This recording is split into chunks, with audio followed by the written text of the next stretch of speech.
noches, Milenio 3, uno de los programas que más nos habéis solicitado sin duda alguna. Esos envíos que nos hacéis a milenio3@cadenaser.com. Hoy, bueno, pues se ven cumplidos porque creo que tenemos un gran programa por delante. La SER cambia de aspecto, siempre lo digo. Penumbra en el estudio 1, no solo para España, sino para todo el mundo. Os habla Iker Jiménez y todo un equipo de profesionales. Carmen Porter, Carlos Barroso, Katia Rocha y Juan Carlos Engelmo en los controles de esta nave de radiodifusión.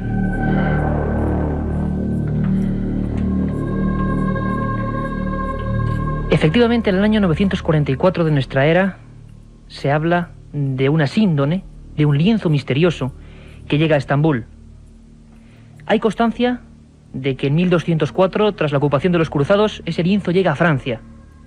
Y después, en 1543, se traslada a Turín, donde hoy está. Mientras hacemos este programa, esa figura, ese trozo de tela misterioso, 430 centímetros de largo y 110 de ancho, continúa desafiando a la ciencia. El enigma de la sábana santa no es un enigma tan solo religioso. Estaríamos muy equivocados. Es un verdadero enigma científico hoy en día. Un enigma que además ha motivado las investigaciones de todo tipo de expertos, creyentes y completamente agnósticos. Y todos se encuentran en esa efigie latente como si hubiera sido quemada. Esa efigie de un hombre barbado, de 1,81 de altura. Esa especie de silueta que después de 50 años de pruebas nadie ha podido volver a reproducir.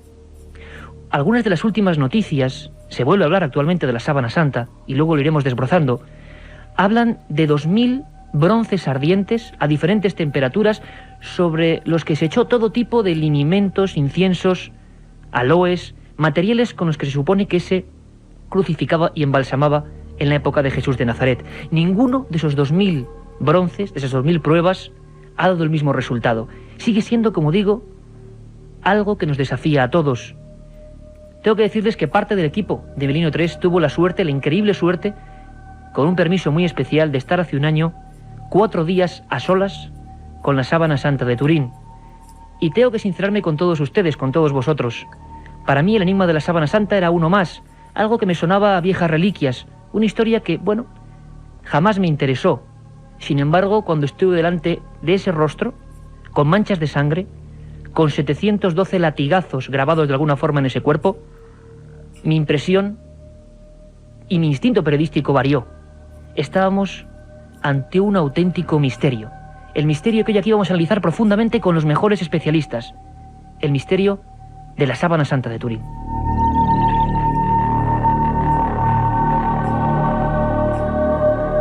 Desde 1950 se sabe que ese trozo de lino, tejido, como decían en Palestina, a la forma de cola de pescado, tenía manchas de sangre.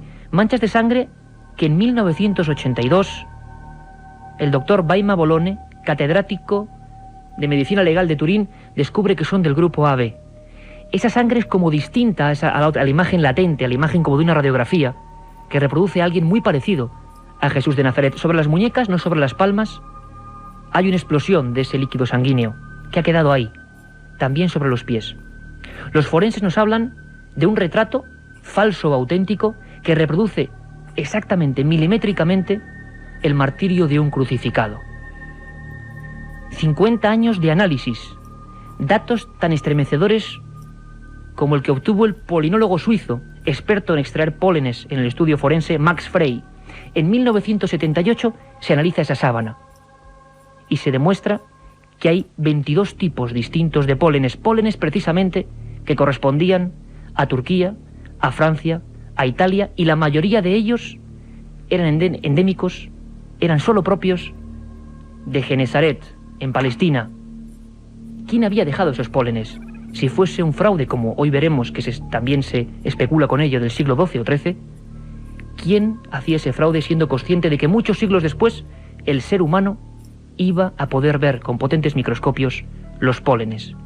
Un enigma, falsedad, auténtico misterio. Hoy, se lo aseguro, lo vamos a analizar con todas las consecuencias, aquí en Milenio 3, el programa que nos habéis pedido, el enigma de la síndone. Una circunferencia de 1 metro. Me llegó a cegar los ojos y quedé casi inconsciente. Sobre el fenómeno ovni no existe término medio, o crees o no crees. En ambos casos el libro Encuentros de Iker Jiménez resulta apasionante. Encuentros, la obra más completa sobre ovnis en España, desvela más de 300 casos y casi 400 fotografías. Y además incluye un CD con 80 minutos de reveladores testimonios. Encuentros de Iker Jiménez, publicado por editorial EDAF.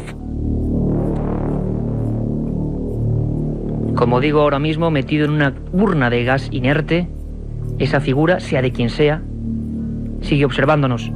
En 1978, el escáner VP8 de la NASA, el mismo que sondeó las primeras imágenes de Marte, pasó 120 horas sobre el lienzo misterioso. Descubrió una cosa sensacional. El dibujo, la mancha, la efigie, lo que sea, no tiene ni una sola traza ni direccionabilidad. Es decir, no hay pinceladas, no hay trayecto, es un todo. Nadie lo ha dibujado. No podía hablarnos en este país nadie mejor de este enigma que el padre José Francisco Guijarro, que es capellán del Monasterio de las Descalzas Reales y además, tengo que decirlo, es una de las personas dentro de la Iglesia con más espíritu investigador, luego hablaremos de algunas cosas, que yo me he encontrado en mis años de periodista. Una de las cosas que le apasiona y de lo que más sabe es sobre la Sábana Santa de Turín. Bienvenido a este programa Milenio 3. Buenas noches y muchas gracias, muchas gracias. Gracias a ti por visitarnos, porque es un tema que hoy mismo algunos periódicos hablaban de la muerte de algunos científicos que en su día postulaban que la Sábana Santa podía ser un fraude. Es decir, la gente todavía, a día de hoy, tiene muchas ideas confusas, piensa la mayoría de ellos que es un fraude del siglo XII. Pero a mí me gustaría preguntarle algo que a mucha gente sé que le inquieta. Y sé además que usted es una de las pocas personas que puede investigar, y lo ha hecho muchas veces, en ese increíble y magnífico archivo Vaticano. ¿Qué opina el Vaticano? ¿Qué opina la propia Iglesia, o quizá el propio Juan Pablo II, al que usted conoce personalmente, y que estuvo delante de la Sábana de Turín? ¿Qué opinión hay al respecto hoy en día sobre este misterio? Bueno, el magisterio de la Iglesia considera que es fundamental en la fe cristiana el hecho de la resurrección de Jesucristo. El que haya una reliquia relacionada más o menos con la resurrección ni le pone ni le quita garantía ni veracidad al misterio, que es lo que es fundamental de la fe.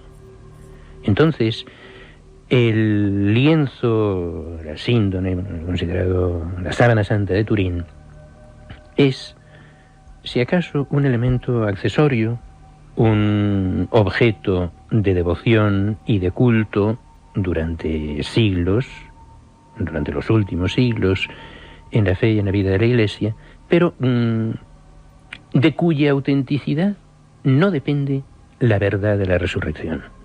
Desde el magisterio de la Iglesia, desde la teología, en lo que tenemos que insistir es en el hecho de la resurrección de Jesucristo, de la muerte y de la resurrección de Jesucristo. Y tenemos que dejar como una cosa accesoria, respetable pero accesoria, las distintas reliquias de la pasión, como puede ser el Lignum Crucis, como puede las distintas reliquias que se conservan de la cruz, el título de la cruz, el además medio un tema apasionante, el Titulum Crucis de la Basílica Sesoriana de Roma, la Sábana Santa de Turín, los clavos, las espinas que en unos sitios o en otros se relacionan con la corona de espinas.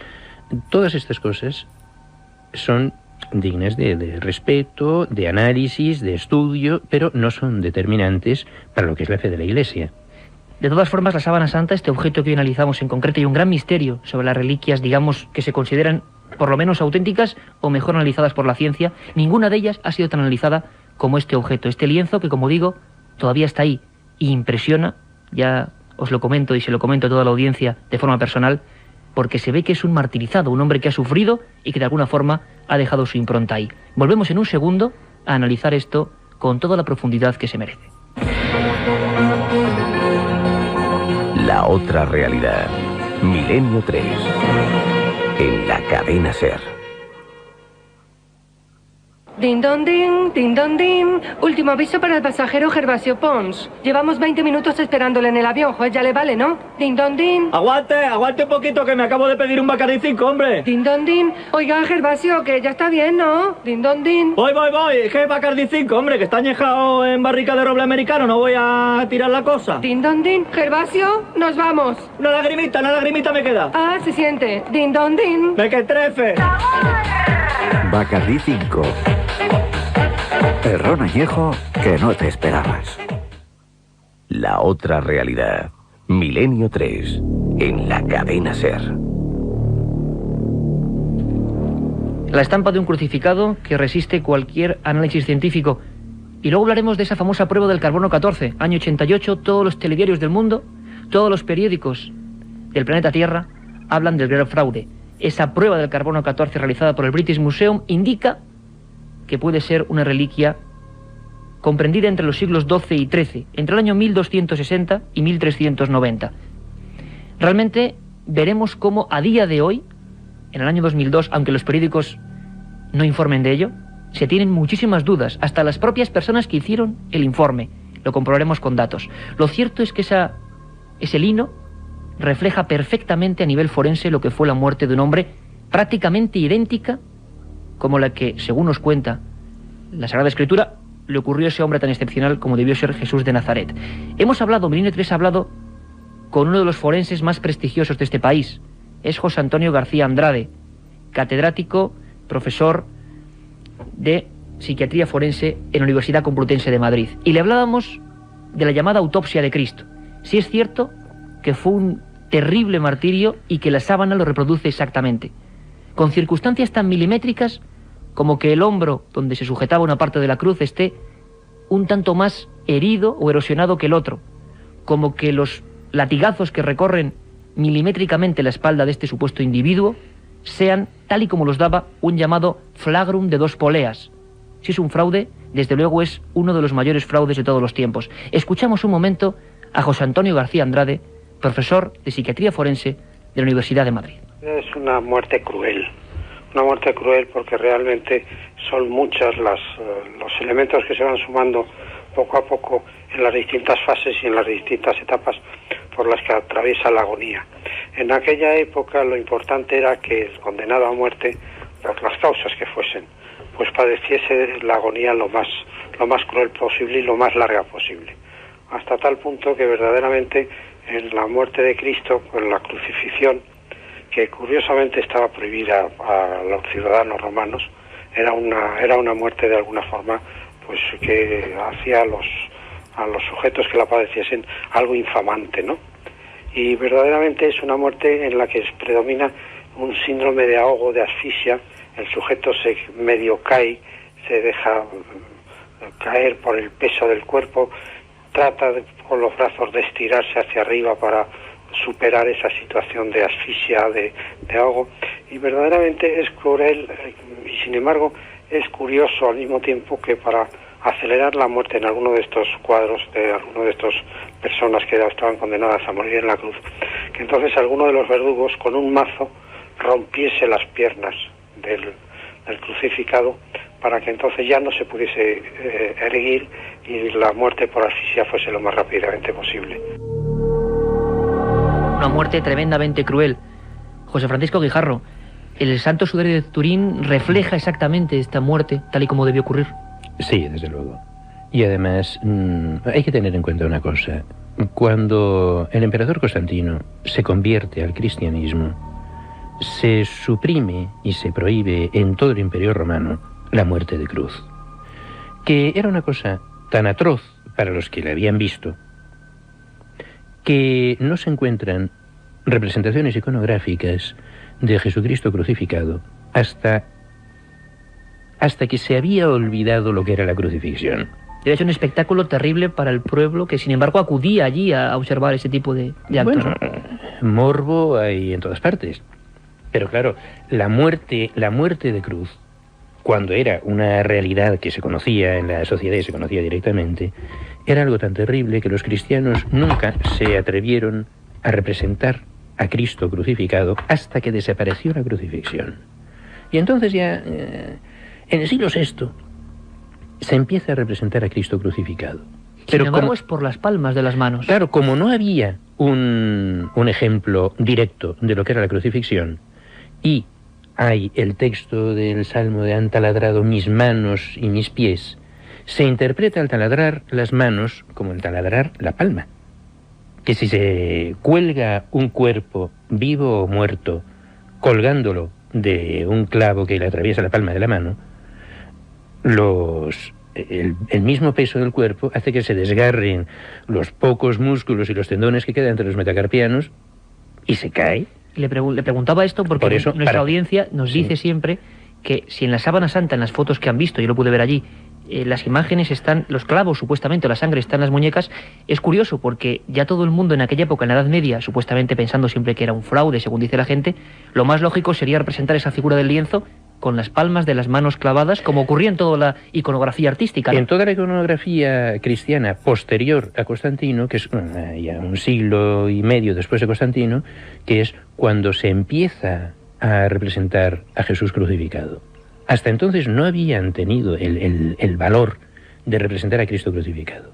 Por lo que era la crucifixión, porque ellos sabían que era la crucifixión, pero cuando ya la crucifixión es algo que se olvida y que queda en un recuerdo de la historia, pues entonces ya se representa al crucificado como se pensaba que era un crucificado. No sé, ¿qué nos pasaría a nosotros ahora, por ejemplo, si hay que representar un garrote vil? Que es una cosa que ha desaparecido ya de nuestra cultura más inmediata. Sin embargo, si ese es Cristo el que está en ese lienzo, parece ser, según los forenses, que fue clavado por el llamado espacio de Destot, como en las muñecas, una especie de hueco que tenemos, ¿no? Sí, es que únicamente metiendo un clavo entre lo que es el cúbito y el radio, se consigue que no se desgarre la mano y que pueda permanecer el peso del cuerpo colgando de las dos muñecas, de dos clavos en las muñecas, sin que la mano se desgarre, porque claro, si se desgarra la mano clavando por la palma, entonces el cuerpo, vivo o muerto, se cae al suelo. José Francisco Guijarro, es cierto, las investigaciones a día de hoy, la NASA, científicos investigadores completamente independientes, diferentes universidades, siguen haciendo nuevos descubrimientos, aunque no se conozcan la mayoría de las veces. Uno de ellos es impresionante. Es cierto que en uno de los ojos, a nivel microscópico, de esa figura, esa cara barbada, que parece que es la de, o se supone que es la de Jesús de Nazaret, ¿ha aparecido una moneda? No, microscópico no. Se ve una moneda. ¿Y qué moneda es? Es un lepton, que es una moneda griega de cobre, pequeña. O sea, sería pues lo que sería ahora una moneda de 5 euros, vamos, más o menos, que se utilizaba, había la costumbre de poner unas monedas sobre los párpados para que quedaran cerrados los ojos de los cadáveres.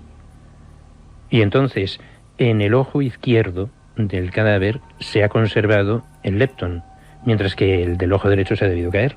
Y por eso, cuando ha quedado impresionada, estampada, la figura del crucificado en el lienzo, en la sábana de Turín, ahí se ha llegado a ver efectivamente que, aparte de las manchas de sangre en la frente y estas cosas, que se conserva la moneda.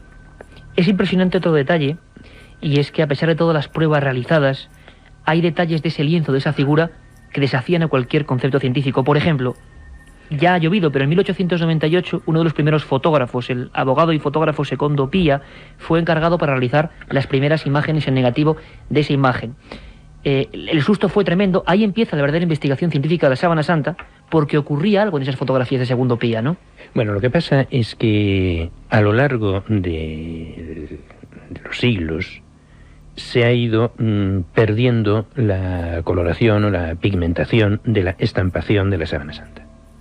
O sea, en este momento la Sábana Santa vista con la vista natural se conservan muy bien, se observan muy bien las manchas de sangre, pero la estampación de la figura del crucificado no se ve con facilidad a simple vista. Entonces, sin embargo, ocurría algo, ¿no? Había un efecto negativo al revés. Bueno, no, es que al obtener una fotografía con una emulsión ortocromática más sensible a una parte del espectro de lo que es el ojo humano, se ve que esa estampación, que ahora no se percibe con claridad a simple vista, sí se observa por por la impronta que produce en una emulsión fotográfica ortocromática. Cuentan que Secundo Pía, este primer hombre que hace una fotografía en solitario, a oscuras, con unos focos muy concretos a la sábana santa, salió espantado, porque es la primera vez que el ojo humano ve esa representación que parece salir del lienzo. No, no es la primera vez, porque cuando se habla de Edesa, el año 534, y cuando todavía no se había perdido la pigmentación, entonces se observaba y se reconocía perfectamente lo que ahora ya ha quedado muy borroso. Y entonces hay algunas pinturas, algunos dibujos de copia de la sábana de Turín que representan con trazos. Esto es una copia pictórica, o sea, esto no es que sea una reproducción directa de la sábana santa, es una copia. Y entonces en esas copias se ve con toda claridad lo que ahora solamente se ve con claridad a través de la fotografía. Hay una copia de tamaño muy reducido en el Museo del Monasterio de los Descalzos Reales de Madrid. Sin embargo, en el año 88, José Francisco Guijarro, ocurre el gran estallido mundial. La sábana santa, supuestamente, según dicen las noticias, es un tremendo fraude. Los científicos, que incluso hablábamos de la NASA, como John Jackson, catedráticos como Baima Bolone, personas que habían estado implicadas en la investigación, no se lo creen, pero el Museo Británico, encabezado ese comité de análisis por Michael Tidd, cogen un trocito de la sábana y lo someten al carbono 14. Vamos a ver qué es lo que ocurrió.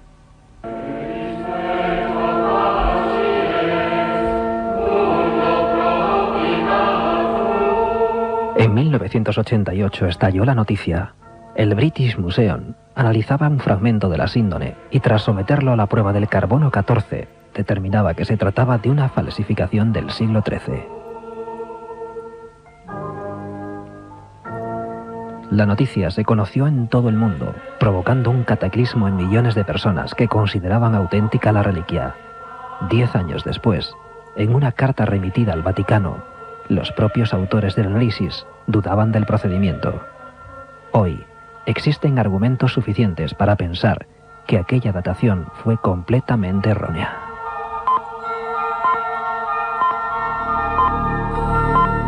El propio Michael Tidd, encargado y director en la época del British Museum, escribe al Vaticano diciendo que la fiabilidad del propio análisis que tanta polémica había creado en el mundo era realmente baja. ¿Qué ocurrió entonces con el carbono 14? Bueno, el carbono 14 es un procedimiento muy usado en arqueología, sobre todo en paleontología, porque el carbono 14 es un isótopo radioactivo del carbono que se da en todos los seres vivos. Entonces, cuando un ser vivo se muere, ese carbono se va degradando, va perdiendo radiactividad. Y con eso se hace una media, digamos, temporal del objeto. Entonces, claro, cuando se encuentra un residuo orgánico de algo, una tela, una madera, un hueso, entonces, según el grado de degradación de la radiactividad del isótopo del carbono 14, se puede calcular con bastante precisión el tiempo que ha transcurrido desde la muerte de ese ser vivo. Entonces, si es un tejido de lino, pues desde el momento en que se cortó la planta de lino. No desde el momento en que se fabricó la tela, eso es, se tejió la tela, eso es posterior. ¿Y qué fallo podía haber habido en este análisis? Se habla de procedimiento, ahora vamos a escuchar a un físico, César Bartagil, pero bueno, si quieres lo escuchamos primero un momento, porque puede ser interesante. Espera un momento que concluyo esto, porque es que el lienzo ha estado expuesto hasta que se inventó la luz eléctrica, que es un invento reciente, vamos, ha estado expuesto siempre a la iluminación de velas. Ha sido incensado. Entonces, el lienzo está impregnado sin que se haya podido separar lo que es el lino original del depósito de humo, de la cera, de las velas, de los pábilos, del incienso y de todas estas cosas al que ha estado sometido, hasta que ahora recientemente ya lo han guardado en una urna llena de gas inerte. Pero vamos, esto es una cosa de es decir, que eso podría incorporar tiempo, vamos a decirlo, en el análisis del carbono 14. Claro, si efectivamente el lienzo fuera del siglo XIII, al analizarlo con el carbono 14, una vez que ha estado sometido a la luz de las velas y a todo esto durante siglos, hubiera dado como resultado que era del 18 o del 19. Porque la resultante del análisis de todo eso, cuando ha estado expuesto al exterior, es el resultado de todos los organismos vivos que han contribuido a formar esa muestra. que es el lino originario, el humo de la cera de las velas, el humo de los pábilos de las velas, que serían de algodón, sabe Dios qué, y claro, todo eso que es carbono se ha ido depositando. Acumulando. Se ha ido depositando allí, y al hacer el análisis de la muestra no se ha podido separar lo que es lino de lo que es toda la impregnación de humo.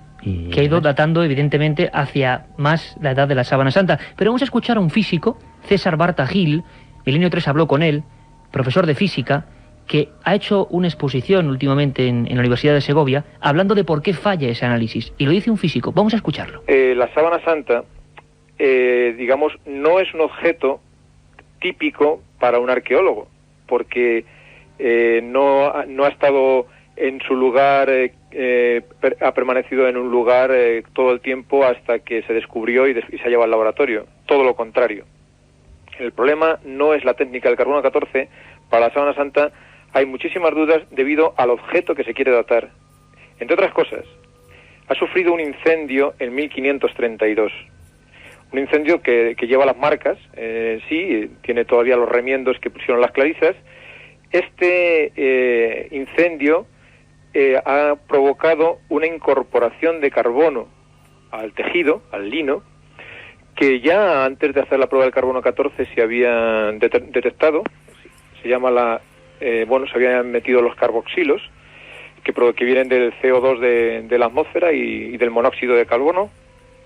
Y esto, después han comprobado, aunque con discusión dentro del mundo científico, no es que haya un acuerdo pleno, pero se ve que algunos experimentos que simulan un incendio o un calentamiento de un lino, de un tejido, pues incorpora carbono atmosférico, lo cual ya invalida cualquier intento de hacer una datación por carbono 14.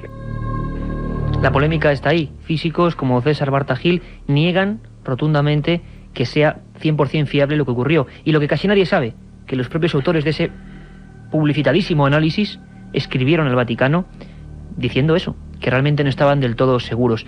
Ese escáner de la NASA, el VP8, ha vuelto a pasar en el año 2000, buscando una cosa que nos daría para otro programa, buscando ADN, ¿no? ADN de la sangre que queda en el lienzo de la sábana santa, digno de novela de ciencia ficción, ¿no? Porque ¿qué podía ocurrir con ese ADN? Y lo que se ha vuelto a descubrir es una cosa sensacional. Pasando el escáner varias veces, este escáner, 120 horas, a las órdenes de 44 científicos multidisciplinares, demuestran que el cuerpo que está ahí, sobre la sábana, es perfectamente tridimensional, que el pómulo, el ojo, la nariz, todo estaba hecho a determinados volúmenes para que, siendo escaneado, diese el retrato de un hombre con volumetría perfecta. Algo realmente impresionante. Sin embargo, en Oviedo tenemos otro misterio. Un misterio que se complementa con el de la sábana santa. Un misterio que lleva mucho tiempo desafiando también a la ciencia. En España hay más de 20 lienzos custodiados en diversas iglesias, pero solo uno ha merecido la atención de los especialistas científicos. Se trata del llamado pañolón de Oviedo.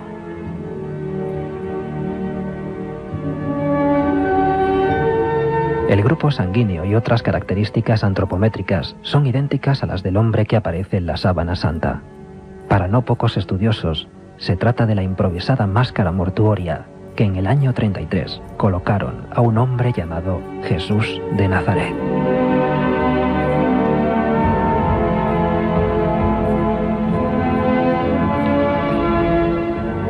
Un misterioso sudario, pañolón, que para muchos es la máscara mortuoria que iría en aquel año 33 junto a la sábana santa. Tenemos en Valencia, en Cadena Ser Valencia, nuestro corresponsal Francisco Contreras, que está acompañado de un auténtico experto en esta materia. Francisco, buenas noches. Buenas noches, Iker. Buenas noches a todos los oyentes de Milenio 3, desde la calle Don Juan de Austria, Estudios Cadena Ser, en Valencia. ¿Con quién estás, Francisco? Bueno, pues con Jorge Manuel Rodríguez Almenar. Él es el vicepresidente del Centro Español de Sindonología, al cual hay que agradecer que esté con nosotros esta noche porque tiene 38 grados de fiebre y ha hecho un esfuerzo terrible para que todos los oyentes de la cadena SER de Milenio 3 estén al tanto de las últimas informaciones sobre el gran misterio del sudario de Oviedo. Francisco, realmente, primero saludar a Jorge Manuel Rodríguez Almenar, que además ha hecho un fantástico trabajo que hoy aquí vamos a sortear entre nuestros oyentes, el sudario de Oviedo, un trabajo de investigación impresionante. La pregunta, porque tenemos poco tiempo, pero queremos que la gran audiencia de Milenio 3 se lleve una idea compleja de todo lo que ocurre en torno a esta figura. ¿Qué es el sudario de Oviedo? Bueno, realmente, aparte de decir buenas noches... Por supuesto, igualmente. Buenas noches, Jorge. Realmente se trataría de una tela accesoria que se utilizaría para el transporte del cuerpo entre la cruz y el sepulcro. O sea, no es propiamente... O sea, lo de máscara mortuoria puede originar un poco de confusión. Es un pañuelo, simplemente, que se utilizaba para cubrir... Eso es lo que era un sudario. O sea, la sábana, por eso la sábana de Turín no se puede llamar un sudario, sino desde el siglo XX o desde el siglo XXI, porque nosotros ahora confundimos los términos. En el tiempo de Jesús, desde luego, una cosa era la síndone, por eso nosotros utilizamos la palabra síndone para referirnos a la sábana, y otra cosa es el sudario. Sudarión, en griego, es pañuelo, prácticamente. Por eso se habla del pañolón, pero vamos, es un pañuelo grande. Y esto, pues, no tenía por qué ser algo relacionado con un cadáver. Lo que ocurre es que sí que sabemos, y lo hemos descubierto después de todo este estudio, que era obligatorio, desde el punto de vista hebreo, era obligatorio cubrir la cabeza de un ajusticiado cuando tenía deformado el rostro, y desde luego pues eso se hacía, igual que en algunas ejecuciones se tapa la cabeza del reo o lo que sea. Bueno, pues en el tiempo de Jesús eso se hacía, y lo que hay en Oviedo podía ser perfectamente un lienzo utilizado para cubrir la cabeza y luego para transportar el cuerpo, evitando que caigan los líquido pulmonar sobre todo, mezclado con sangre, encima de los que transportan el cuerpo, o bueno, pues simplemente para recoger también esa sangre, porque hay que tener en cuenta que para los hebreos en la sangre estaba el alma y tenía que quedar con el difunto. O sea que no es propiamente una pieza funeraria, pero sí se utilizaba en determinados tipos de muerte, concretamente en el caso de la muerte de cruz, para el transporte del cuerpo. Desde 1075 está registrada la presencia de ese sudario, y quizá lo más misterioso es, hablando a grandes rasgos, ¿qué similitudes de repente se encuentran o se encontráis los estudiosos y científicos entre ese sudario y la síndone de Turín? Bueno, desde el año 1075 lo que está es levantada acta notarial. Antes hay referencias muy antiguas, directas o indirectas, pero efectivamente, ¿qué similitudes tiene? Pues hay bastantes cosas que tienen puntos de coincidencia, ¿no? En primer lugar, la sábana de Turín, una cosa que llama la atención es que el rostro está bastante limpio. Está bastante limpio, es decir, hay manchas de sangre, pero pues no... Bueno, pues parecería que tendría que estar más sucio. En realidad, si se ha utilizado efectivamente un lienzo para cubrir el rostro, pues ese es el que ha recogido el líquido y no la sábana, que es la mortaja definitiva. Entonces esto podría ser. Entonces hay manchas de sangre en el sudario que no están en la sábana porque están en el sudario, se quedó la sangre en el primer lienzo. Pero independientemente de que no pueda haber exactamente, bueno, pues nosotros no esperábamos encontrar manchas idénticas, lo cierto es que sí que se han encontrado algunos puntos importantes. Por ejemplo, ¿cuáles serían esos puntos? A eso iba. Es decir, aparte de la impresión general de que hay manchas de sangre arterial donde tiene que ser sangre arterial, o sangre venosa donde tiene que ser sangre venosa, hay sangre que ha salido estando vivo o post-mortem donde tienen que estar, es decir, no hay contradicciones con una hipótesis de que esto haya cubierto la cabeza del crucificado. Por ejemplo, lo que es sorprendente son las coincidencias de las manchas de la nuca, que aparecen en la sábana y en el sudario prácticamente idénticas. Hay un 80% de coincidencia en cuanto a cantidades, en cuanto a colocación, en cuanto además es sangre pues que ha coagulado en el caso de la sábana y el sudario, es decir, ha salido estando vivo, que no tiene nada que ver con el líquido que sale por la nariz y por la boca. Es decir, hay pues algunas manchas que son mucho más coincidentes de lo que cabría pensar, y desde luego hay que descartar totalmente que sean una simple coincidencia, porque sería prácticamente remota la posibilidad de que se quedaran unas manchas iguales en otro sitio, ¿no? Y sobre todo el mismo grupo sanguíneo, claro, que es lo que a la gente más le puede llamar la atención, ese grupo AB. Claro, es que coinciden todas las de todo el perímetro de la cabeza, ¿no? Es decir, que no es que sea, digas, no solamente una, hay una serie de coincidencias. Esto sin imágenes es prácticamente imposible de decir. Las de la nuca sí que se ven a simple vista y se ve muy bien, pero efectivamente es sangre del grupo AB en los dos casos, y además, pues ya digo, donde tiene que ser sangre premortem lo es, donde tiene que ser sangre postmortem en los dos lienzos, ¿no? O sea, y luego, sobre todo, hay que tener en cuenta que el rostro del hombre de la síndone es un rostro bastante especial. Es decir, por ejemplo, tiene 8 centímetros la longitud de la nariz, y en esa cara, que es, ya digo, que se sale de la media, dijéramos, pues encajan muy bien las manchas del sudario. Y, por ejemplo, el abultamiento del pómulo derecho que se ve en la sábana, pues eso ha originado una isla del líquido pulmonar, por ejemplo, que coincide exactamente con las marcas del sudario, ¿no? O sea, es casi como una pieza, para que la gente nos lo entienda perfectamente, como la pieza de un puzzle que en su mayor parte encaja. ¿Cómo sería posible, entonces? Eso es un buen ejemplo porque prácticamente está tomado de una frase que dijo el director de nuestro equipo de investigación, don Guillermo Heras, que dijo: a mí me encantan los puzzles y esto es como montar un puzzle sin saber cuál es el resultado final. O sea, nosotros cuando empezamos a estudiar el sudario, pues unas 40 personas, que pues unos han muerto, otros pues le han dejado la investigación, porque en 14 años pues pasan muchas cosas, pero pues todo este equipo pues no sabía exactamente lo que iba a salir, ni teníamos mucha idea de lo que era un sudario, ni qué era aquello que había más que un trapo sucio, manchado, arrugado y poco más, ¿no? Y sin embargo, pues cada mancha se ha ido analizando y son pues como piezas que se han ido colocando y luego partiendo de una hipótesis, es decir, vamos a suponer que bueno, a partir de un determinado momento los forenses determinan exactamente la posición de las aletas de la nariz y de los labios superior e inferior de la boca, ¿no? Entonces, a partir de ese momento, en el momento en que encuentran elementos que permiten concretar ese punto, encajan todas las piezas, es decir, porque colocado el sudario alrededor de la cabeza, todas las manchas están en su sitio, ¿no? Y ya digo, no solamente coinciden con una cabeza de un crucificado, sino muy bien con las de la cabeza del hombre de la síndrome. A mí me gustaría pasar ahora el testigo a José Francisco Guijarro porque hay un detalle impresionante. Hablábamos antes de esa sangre en la sábana y en el sudario de Oviedo y del interés de los científicos. Es más, hay un teletipo de última hora de las varias facultades de Brasil, un debate de varios científicos en la posibilidad de clonar o no a Cristo porque se podría sacar una hebra de ADN. ¿Qué opinión tiene, por ejemplo, puede tener la Iglesia en torno a una prueba que busque ADN dentro de la sangre de esas reliquias? Pues que la busquen a ver si lo encuentran. Si eso es una cosa que ese tipo de investigación... Porque científicamente al menos habría bases para intentar hacerlo, ¿no? Por lo menos se puede intentar. Habrá que ver. Si me permiten, yo diría que sobre eso sé un poquito, ¿no? Entonces, lo que ocurre es que la determinación del ADN pues es difícil porque se trata de un ADN muy antiguo, es decir, toda la cadena genética pues está rota y hay fragmentos. Lo que sí que sería importante es hacer una comparativa de ADN entre la sábana y el sudario, porque si se supone que son de la misma persona, los fragmentos que haya coincidirán.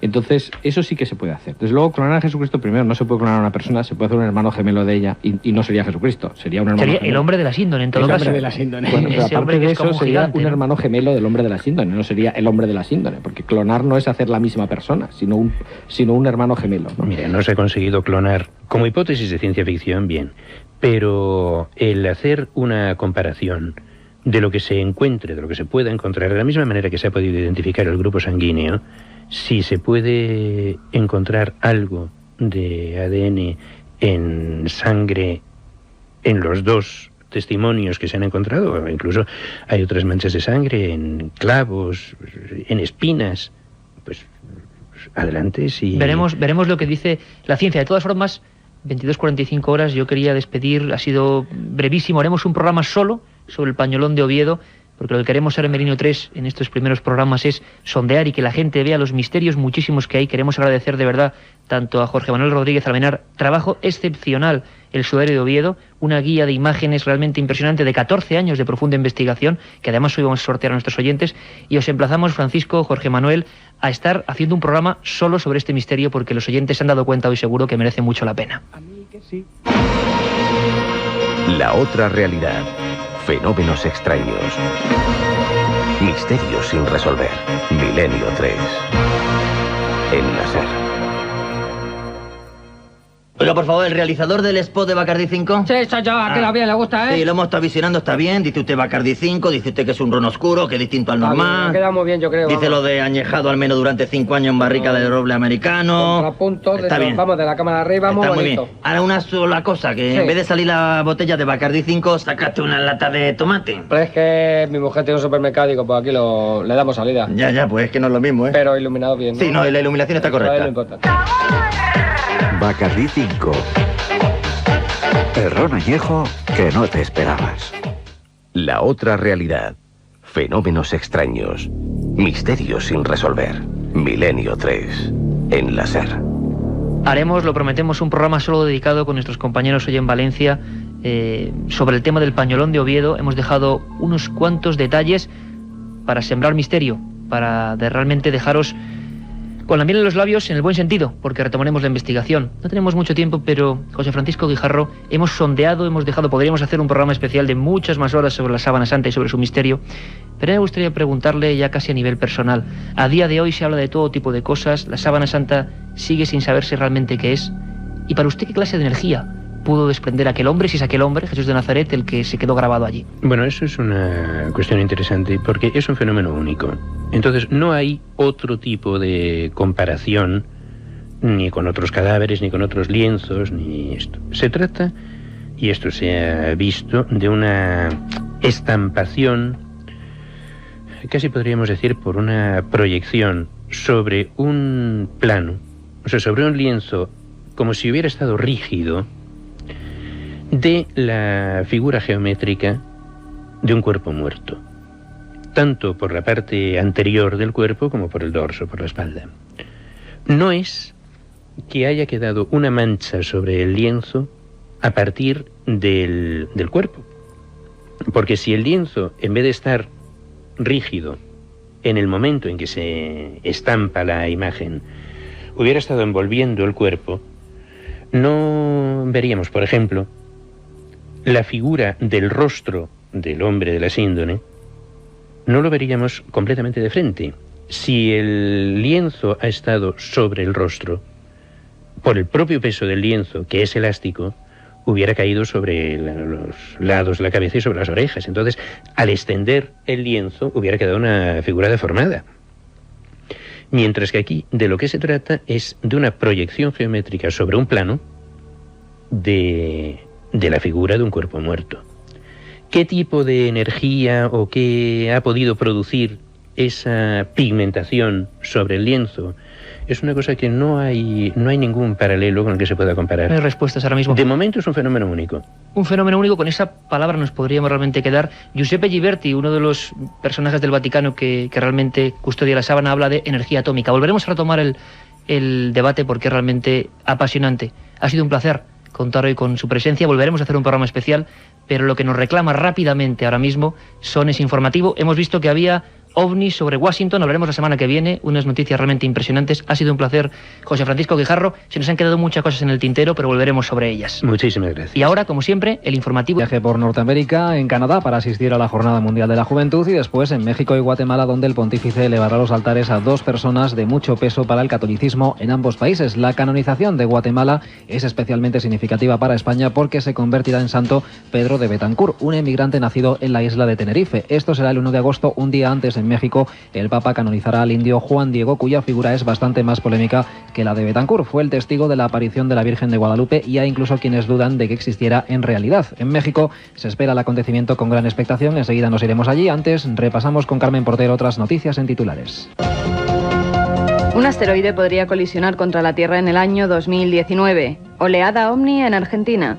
Extraños seres vestidos de negro aterrorizan a los vecinos de Palmira, Colombia. En Guatemala y en México se preparan para acoger dos eventos importantes: la canonización de dos figuras muy relevantes en ambos países, el canario Pedro de Betancur en Guatemala y el polémico Juan Diego en México. Nos vamos a quedar en México, escenario de la primera de ambas canonizaciones, porque el país ya vive intensamente las jornadas previas a la llegada del Papa. Corresponsal de la SER, María José Ajejas. El Papa viene a México a canonizar al primer santo indígena que va a tener la Iglesia, y todo está preparado ya para recibirle con el alborozo que este pueblo, que es profundamente católico, le ha mostrado en las 4 ocasiones anteriores que ha visitado el país.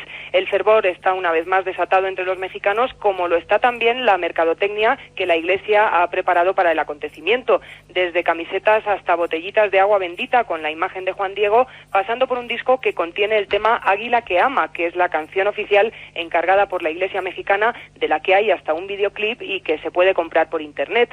Todo esto para un santo de cuya existencia dudan no pocos fuera de la Iglesia católica. Historiadores de prestigio han llegado a la conclusión, tras sesudos estudios, de que no hay ninguna prueba de que Juan Diego fuera un personaje real.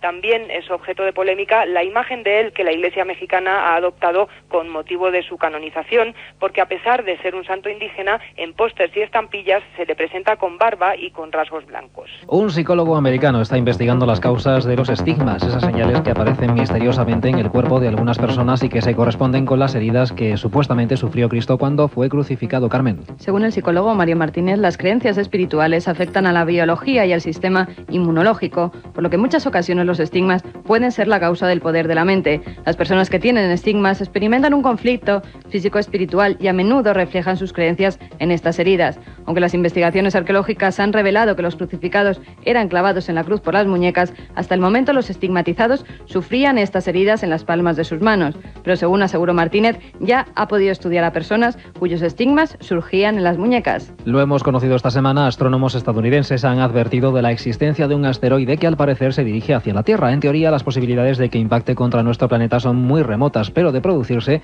podría llegar a destruir la cuarta parte del globo terrestre. Los astrónomos del Centro de Astrofísica de Massachusetts han solicitado ayuda de otros investigadores para poder calcular con exactitud su trayectoria, a pesar de las escasas posibilidades de que se produzca el impacto. El asteroide 2002 NT7 se encuentra a más de 100 millones de kilómetros de la Tierra y mide 2 kilómetros de largo, por lo que si colisionara podría destruir una cuarta parte de la Tierra y crear una nube de polvo y residuos que oscurecerían el cielo durante años. Del espacio también nos llega nuestro siguiente protagonista, o al menos eso dicen quienes han sido testigos del fenómeno: la aparición en la provincia de Buenos Aires, en Argentina, de un objeto volador no identificado que incluso ha sido grabado en vídeo. Ya hay expertos que están analizando esas imágenes. Informa la corresponsal de la SER en Argentina, Isabel Cuevas. Varias personas aseguran haber visto un extraño objeto luminoso que se movía a gran velocidad y que identificaron con un ovni en la provincia argentina de Buenos Aires. Los testigos, uno de los cuales grabó con una cámara casera el fenómeno durante 15 minutos, han señalado que pudieron ver una luz blanca muy potente y de forma circular, con una base plana y el tamaño parecido al de un automóvil. Esta luz, en cuyo interior se distinguía un círculo oscuro que giraba, fue vista por primera vez hace más de una semana por varios vecinos y policías, cuando permaneció detenida por un tiempo sobre una casa abandonada de la localidad de Gobernador Ugarte. Días después fue grabada por un productor agropecuario que la pudo ver en un campo cercano a su casa cuando ya había anochecido, ocasión en la que se movió horizontalmente y después subió y desapareció a una velocidad asombrosa. Estas imágenes han sido emitidas por un canal de televisión y un experto de la Federación Argentina de Omniología ha acudido al lugar para investigar. Algunas versiones periodísticas señalan que el experto no ha querido opinar todavía sobre el asunto y que al parecer ha accedido a un fragmento de la filmación que no ha sido dado a conocer públicamente y que revela más datos sobre el caso. Científicos australianos han encontrado un calamar gigante de unos 250 kilos de peso en una playa al sur del país. Criaturas como esta, que provocan el asombro en aquellos lugares en las que son descubiertas, podrían haber fomentado las leyendas sobre monstruos de las profundidades marinas que inspiraron novelas como 20.000 leguas de viaje submarino de Julio Verne. El calamar gigante que encalló en la isla de Tasmania pesa alrededor de 250 kilos y mide más de 20 metros. Los especialistas del Museo de Tasmania creen que se trata de una nueva especie, ya que cuenta con unas largas tiras de músculos adheridas a los 8 tentáculos, que miden entre 15 y 18 metros. Los calamares gigantes normalmente poseen 2 tentáculos menores que utilizan para llevarse el alimento a la boca y este no los tiene. Estos animales viven en profundidades de más de 500 metros y han sido vistos en todos los océanos del mundo, aunque nunca se había hallado una especie tan peculiar como la encontrada en Tasmania. Y como siempre hay otras noticias que contamos ya de forma breve. Científicos brasileños descubren los restos de un gran reptil volador de la época de los dinosaurios. El pterosaurio, según los investigadores, vivió hace 110 millones de años. Tenía una cabeza de 1,42 metros de longitud en la que se alzaba una gran cresta huesuda en forma de V y podía llegar a medir 5 metros. Por la forma de sus mandíbulas, que terminan en un pico con forma de tijera, se piensa que volaba casi rozando la superficie, con la mandíbula parcialmente sumergida para capturar los peces que le servían de alimento. Y ya saben lo que dicen las meigas, a ver las ailas. En Colombia varias personas aseguran haber visto a una bruja típica sobre el tejado de una casa vestida de negro y con dientes grandes y brillantes. Según los vecinos de Palmira, Colombia, una mujer vestida de negro apareció sobre el techo de una de las casas, saltó hasta un árbol que se encontraba en el patio de la vivienda y miró a la gente que allí estaba reunida de manera desafiante. Los testigos aseguraron que se trataba de una bruja y que tenía unos dientes amarillos y grandes que le brillaban con la luz. Ante el revuelo que se formó en torno a la entidad, tuvieron que acudir varios agentes policiales para calmar los ánimos. Con esta historia de brujas despedimos el mes de julio en Milenio 3. La próxima semana más noticias y asuntos que nos depare la misteriosa actualidad alrededor de todo el mundo.